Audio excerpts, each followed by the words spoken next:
আসসালামু আলাইকুম। আশা করি সবাই অনেক ভালো আছেন। পঞ্চম শ্রেণীর আরেকটি নতুন গণিত ক্লাসে সবাইকে স্বাগতম। আজকের ক্লাসে আমরা পঞ্চম শ্রেণীর গণিত বইয়ের 11 পৃষ্ঠা 7 নং অঙ্কটি সমাধান করব। দেখো 7 নং এ লেখা আছে, একজন লোক প্রতি মাসে 850 টাকা করে সঞ্চয় করে কততম মাসে তার সঞ্চিত টাকা 50,000 অতিক্রম করবে? উত্তর ক্রমবাচক সংখ্যায়। তো আমরা এই জিনিসটাকে সাজিয়ে এভাবে লিখব। আমরা মাসটা হাতের ডান পাশে রাখবো, কারণ আমরা কিন্তু উত্তরটা কত মাসটা বের করব, তাই না? তারপর লিখব, সুতরাং 1 টাকা সঞ্চয় করতে আরো কম সময় লাগবে, তাহলে ভাগ হবে, 1কে ভাগ করতে হবে 850 দিয়ে। সুতরাং আমরা কত বের করব? 50,000।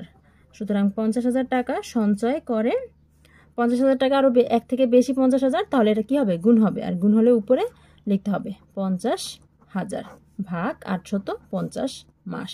এখন 1 দিয়ে 50,000 গুণ করলে 50,000 হবে, অর্থাৎ উপরে 50,000 আর নিচে হচ্ছে 850, অর্থাৎ 50,000কে 850 দিয়ে ভাগ করতে হবে। তো 850 দিয়ে কাকে ভাগ করব? 50,000কে। এই সাইডে আমি রাফ করছি। এখানে 850 এটা কিন্তু 3 অঙ্ক বিশিষ্ট, তো এখান থেকে 3 অঙ্ক বিশিষ্ট সংখ্যা নিলে হয় 500। 500 কিন্তু ছোট হয়ে যায় এটা থেকে, তাহলে 4 অঙ্ক বিশিষ্ট নিতে হবে। তাহলে কত হবে? এটা 5,000। তাহলে 5,000 এটা থেকে বড়, তাহলে 5,000কে প্রথমে ভাগ করতে হবে 850 দিয়ে। এখানে আমরা সর্ববামের অঙ্ক অর্থাৎ 8কে টার্গেট করব। দেখতে হবে 8 এর বামে কয়টা অঙ্ক আছে। 8 এর বামে আছে 2টা, তাহলে আমরা যেহেতু এখানে 5,000 নিয়েছি, তাহলে এখান থেকেও এই 2টা বাদ দিই। 2টা বাদ দিলে এখানে থাকে 50 আর এখানে থাকে 8। তাহলে 8কে কত দিয়ে গুণ করলে 50-এর কাছাকাছি হয়? দেখো তো, 8-এর নামটাতে খেয়াল করো, 5 আর 40, 6 8 48। 6 দিয়ে গুণ করলে কত হয়? 48 হয়। তাহলে এই 850কে 6 দিয়ে গুণ করে দেখো, এখানে 850কে যদি আমি 6 দিয়ে গুণ করি তাহলে কত হয়? 6 0 0, 5 6 30 0, হাতে থাকে 3, 6 8 48 আর 3 যোগ করলে হবে কত? 51। দেখো এটা কিন্তু এই 5,000 থেকে বড় হয়ে যাচ্ছে। তাহলে 6 এর আগের অঙ্ক হচ্ছে 5, 5 দিয়ে গুণ করে এবার 850কে কোন সংখ্যা দিয়ে গুণ করতে হবে সেটা বের করতে চাইলে আমার এই নিয়মটা ফলো করলে খুব বেশি অঙ্ক দিয়ে গুণ করতে হবে না, খুব তাড়াতাড়ি অঙ্কটা বের করে ফেলতে পারবে যে কত দিয়ে গুণ করতে হবে। তো এটাকে আমি 5 দিয়ে গুণ করলে 5 0 0, 5 5 25, 5 হাতে থাকে 2, 5 আর 40 আর 2 যোগ করলে হয় 42। কত হলো? 4,250। তো 5 দিয়ে গুণ করলে হয় 4,250। এখন বিয়োগ করলে এখানে 0, এখানে 5, এখানে 7, তারপর উপর থেকে এই শূন্যটা নামিয়ে নিয়ে আসলাম, এখানে কত হলো?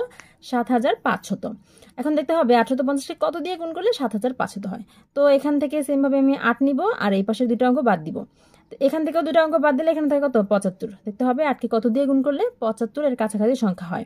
8 8 64, 8 9 72, 9 দিয়ে গুণ করলে কত হয়? 72 হয়। তাহলে 850কে আমরা 9 দিয়ে গুণ করে দেখি।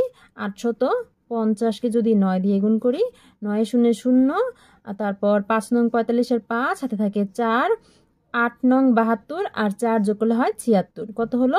7,650। এটা কিন্তু বড় হয়ে গেছে, তাহলে 9 এর আগে আছে 8, 9 থেকে ছোট সংখ্যা 8 দিয়ে এবার গুণ করব। 8 0 0, 5 8 40 0, হাতে থাকে 4, 8 8 64 আর 4 যোগ করলে হয় কত? 68। কত হয়েছে? 6,800। তাহলে আমরা 8 দিয়ে গুণ করে পেয়েছি 6,800। এবার এখানে বিয়োগ করে এখানে হবে 0, এখানে হবে 0 আর এখানে হবে 7, বিয়োগফল হয়েছে 700। দেখো উপরে কিন্তু আর কোনো অঙ্ক অবশিষ্ট নেই, আমরা প্রত্যেকটি অঙ্ককে নামিয়েছি এবং ভাগ করেছি। তাহলে এটা হচ্ছে ভাগফল আর এটা হচ্ছে ভাগশেষ। আমরা লিখবো এখানে ভাগফল 58 এবং ভাগশেষ হচ্ছে 700। আমাদের ভাগফলে 700 অবশিষ্ট থেকে গেছে, এর মানে কি? আমরা এই যে টাকাটাকে ভাগ করার পর আরো 700 টাকা অবশিষ্ট থেকে গেছে, অর্থাৎ যদি সে 50,000 টাকা সঞ্চয় করতে চায়, তাহলে তার এই 58তম মাসে যে টাকা সঞ্চয় করবে তার থেকে আরো 700 টাকা কি অবশিষ্ট থেকে যাবে। তার মানে তার আরো বেশি সময় লাগবে, অর্থাৎ 58তম মাসের পরে আরো একটা মাস সময় লাগবে।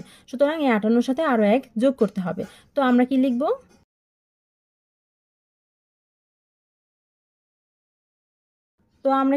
আমরা লিখব 58 যোগ 1 সমান 59তম মাসে তার সঞ্চিত টাকা 50,000 অতিক্রম করবে। আমরা একটা কেন যোগ করেছি?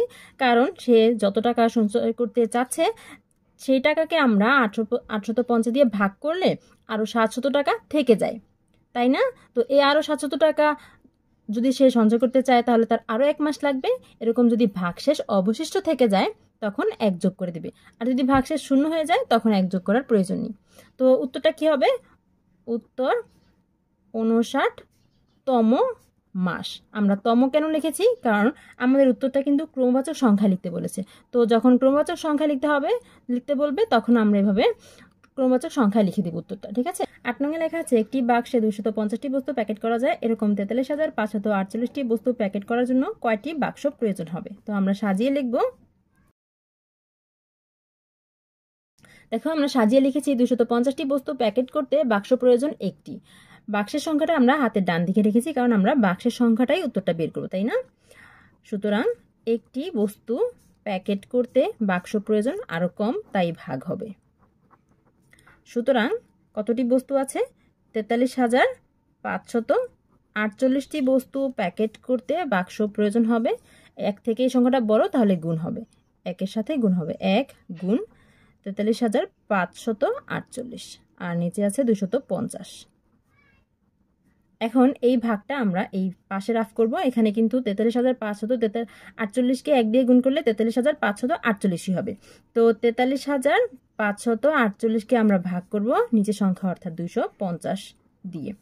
এখন এই ভাগটা করতে গেলে খেয়াল করো, এখানে 250-এর 3টা অঙ্ক আছে। তো এখান থেকে যদি 3টা অঙ্ক নেই তাহলে 435 হয়। এই সংখ্যাটা এটা থেকে বড়, তাহলে ভাগ করা যাবে। 250কে যদি আমি 2 দিয়ে গুণ করি তাহলে কিন্তু 250 দুগুণে 500 হয়ে যায়, এটা থেকে বড় হয়ে যায়। তাহলে 1 দিয়ে গুণ করলে 250 হয়, 250। এবার বিয়োগ করলে এখানে 5 আর এখানে হচ্ছে 8, এখানে 185। উপর থেকে 4 নামিয়ে নিয়ে আসলাম। এবার হইল কত? 1854। এবার 250কে কত দিয়ে গুণ করলে দেখতে হবে এর কাছাকাছি একটা সংখ্যা পাই। তো এখানে 250কে তোমরা ধারাবাহিকভাবে গুণ করে দেখো কোন অঙ্কটা দিয়ে গুণ করলে 1854 সংখ্যাটার কাছাকাছি একটা সংখ্যা পাওয়া যায়। যদি আমরা 250কে 7 দিয়ে গুণ করি, দেখো কত পাই আমরা? 7 0 0, 5 7 35-এর 5, হাতে থাকে 3, 7 দুগুণে 14 আর 3 যোগ করলে হবে কত? 17, 1750। 8 দিয়ে গুণ করে দেখো এর থেকে বড় একটা সংখ্যা আসবে, তাহলে আমরা 7 দিয়ে গুণ করব।